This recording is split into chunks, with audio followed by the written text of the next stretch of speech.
This is A to Z with Mark Zinno, part of Locked On Sports Atlanta, and it starts now.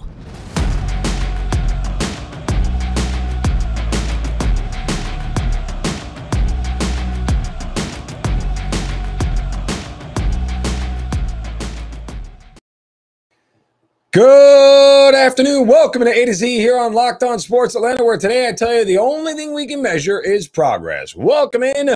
We are live here on this Thursday as we creep closer towards the end of the week, and we have got so much to do today on the show. First, give us a follow on Twitter at Locked On ATL. Of course, I'm at Mark Zinno, MarkZinno. Subscribe to that YouTube channel. Give that thumbs up as well to all of our content there. We have got so much to do today. We want to recap the Braves and some Falcons notes that we want to get to. That's what the progress is all about. Of course, Michael Harris and his contract, and who is the Braves' most indispensable player. College football playoff making a ton of news, plus the Hawks schedule and the rest of the NBA schedule is out. We'll break it all down for you right here on A to Z.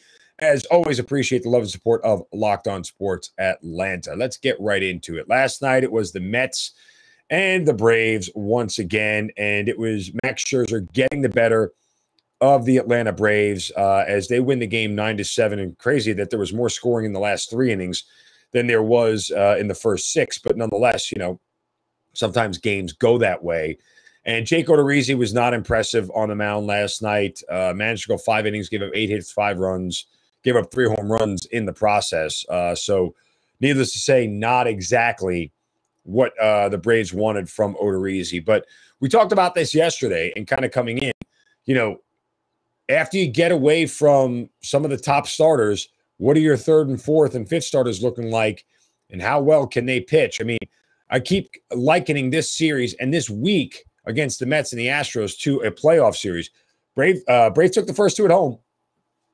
Now you got to win the next one of the next 2 to try and really put the other team on their heels. And furthermore, in the small picture, after taking the first 2, losing to Scherzer, and the specter of Jacob deGrom coming today, and being able to take 3 out of 4 in this series doesn't really look good at this point in time. So it's very, very tough.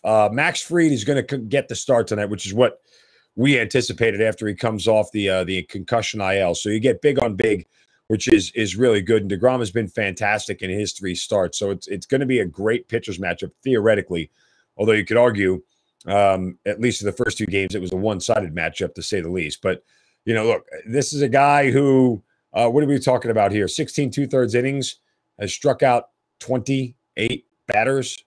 It's going to be fast and furious tonight. Look, if the Braves don't end up taking this game and they end up splitting, the Mets are going to be the ones who feel like they're winning in this whole thing. And the Braves are still going to be back to where they started at square one, which, again, you feel a little bit good being able to take them, but you have to be able to beat Scherzer and deGrom at least once in a 7-game series. If you can't, then guess what? You're going to end up being on the wrong end of a 7-game series and likely on the wrong end of a 5-game series. So it's the mental edge, I think. If the Braves can't win tonight, the mental edge still lies with the New York Mets, at least throughout the rest of the regular season. That said, Braves are playing some great baseball right now, and they continue to do so. So I don't stress too much about where they are. I don't know how likely it is that they can catch them in a division. I was having this conversation last night. And if you are under 6 games with 2 weeks left to play, that's sort of attainable, right?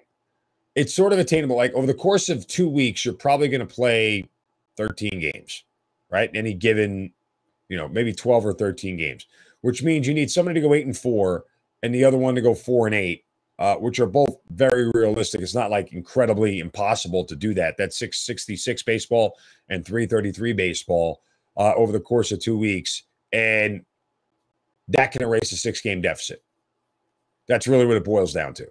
That's how you get back on top. So when you're under 6 with 2 weeks left, you're relatively in striking distance. You need some help because you need the other team to play bad, really bad.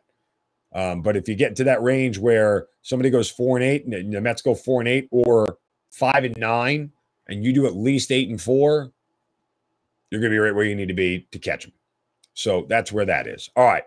Let's get to the Atlanta Falcons here. But first, a word from our friends at Built Bar. If you haven't tried Built Puffs yet, you're depriving yourself. Guys, I have Built Puffs bars, and the newest indulgent flavor is cookie dough, covered in chocolate. That's right, Built has done it again. Cookie dough chunk puffs have a light and chewy texture, real cookie dough chunks, and of course, covered in 100% real chocolate.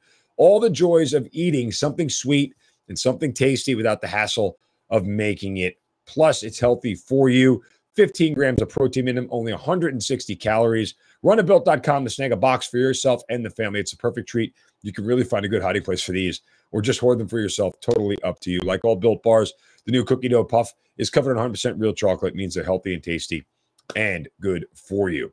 So go to Built.com right now. Use the promo code LOCK15 to get 15% off your first order. Again, use the promo code LOCK15 for these new delicious cookie dough chunk puff bars at Built.com.